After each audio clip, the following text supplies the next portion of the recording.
Hey, hi, hello, voices and noise makers. Vaughn's Voice Views back with another view you can use. Don't forget, like, comment, and subscribe. Everybody.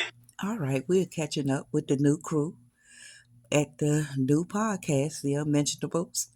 Keisha, Dalen, Nick, Noel, and they've added Kelvin to the mix. So let's see what they got going on.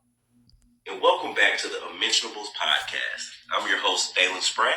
We also have your girl, Keisha E. What's up? I'm Noel. And today we have a new guest.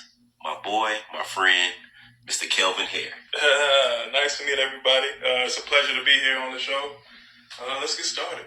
Yeah. Here we go. So what's the topic of the day, ladies? I thought we was going to talk about going 50-50.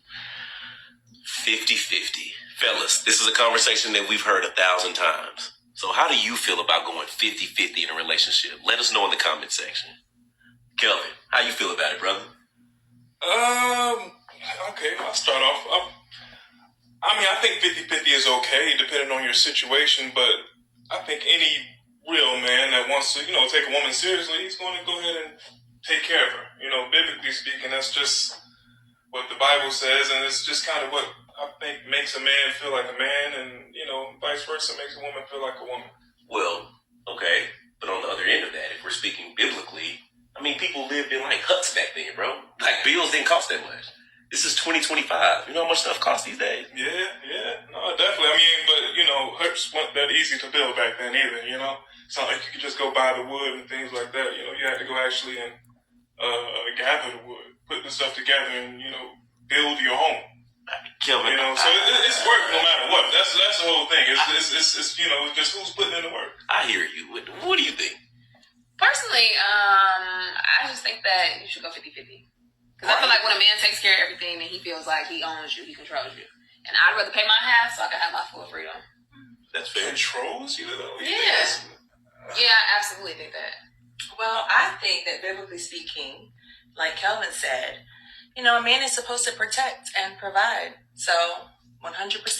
So, he's all in. Okay, Noel, that makes sense. So you would want your man to provide for everything. Yeah. Okay, but do you not feel like maybe that relationship could go further if both people were contributing equally? Maybe, but I like a man that's a leader, and I like a man that's a provider. So, if he's providing for me, then he's taking care of his family. That's cool, but then what happens if it don't work out? Then I feel like you don't have nothing if you just waiting for somebody to take care of you. Then you stuck. Then you're in a situation you don't want to be in. Then you get dogged out. My man would never do that. Well, it comes down to making sure you find the right man for you. Because the objective is for him to understand the position he puts you into and really put you first. Which I think any real man is going to do. Look, I want to take care of my woman, and I will. But I also want to build an empire. And I feel like that takes teamwork. I agree with that personally. And I feel like these not biblical dudes out here. So, these dudes that you're dealing with, you need to have your money. There are some biblical dudes left, I think everybody has their own opinion, and there's no right or wrong, but, it's what makes you feel like a man.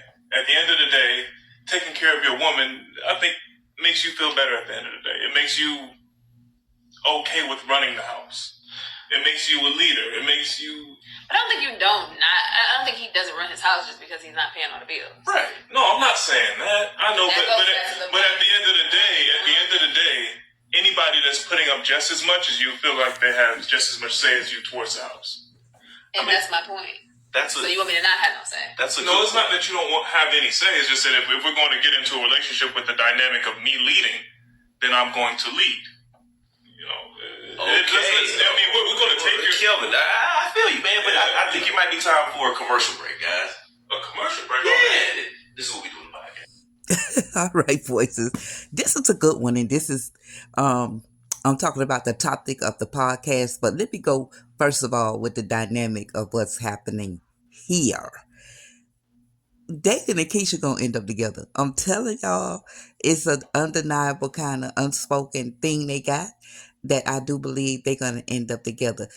Clearly, Noel, Dalen, look at it. You can see, because even when Dalen's first date, I think they were talking about the second date or something. Dalen wanted to do something simple, and she was like, nah, let's do this. That was a flag for me right there. I was like, mm-mm. If you were down, if you were a simple kind of individual, like maybe sitting on a park bench is a date for you because it's about the time, not the place. And uh, the other individual is more, it's not even high maintenance. It's just where their standards are. Um, I don't want to say standards. It's just what they want. That's what they feel like they should be more at the mall. You understand what I'm saying when I say that? It's just a difference of compatibility. Oh my goodness, y'all, I'm struggling with the words. It's too early, but y'all know what I'm saying. It's not a match. It's not a match because you're always going to find yourself in tension. But Dalen and Keisha seems to have something going on. And when Calvin said he take care of his woman, Noelle drifted towards him. She drifted towards him. So Dalen, you finding out a lot about your girl. And I don't know, Calvin kind of gave Noelle a little look too. I don't know. I don't know. Noelle could be trying to use it just to make Dalen jealous as well. Keisha just trying to get her bag. I believe Keisha's mind is just trying to get her bag on this podcast. I don't think she really feeling anything, but this is getting interesting as well to see where the dynamic of this is going to go. Now, how I feel about 50-50, I'm going to talk about it. I don't. It's if you're not in a relationship, if you're not bringing, if I'm not bringing 100% and the other party is not bringing 100%, number one, we don't have nothing. You can't bring half of yourself because that half and half is a mess. And I'm gonna tell you this: in reality, it's always the percentages go up and down. They go up and down. Meaning, with my 100% today, I make it only give 60% of that. So and my spouse has to pick up the slack. On the next day, he may only can bring like 75%, and I'm gonna have to pick up the slack. That's what a partnership is. When you go into a relationship, it's a partnership. And where your partner falls, you have to be able to fill in that gap. This is just me personally. It's never 50-50. A relationship should not be 50-50. Each party should be bringing 100% of themselves if they're committed and totally invested in the relationship. Now, if you bring in half of yourself, where the other half going? And I understand y'all looking at it tangibly.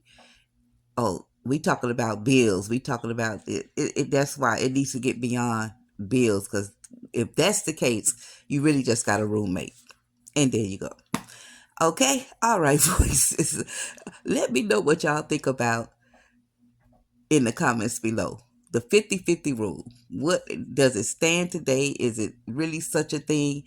And where y'all think this storyline is going? And don't forget now, Brittany Esquire. Y'all think she quiet right now, which gives me pause. Be careful, Dalen. Be careful.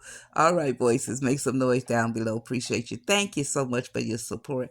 And know, if no one else tells you today, I truly, truly love you and appreciate you. When I say I have the funniest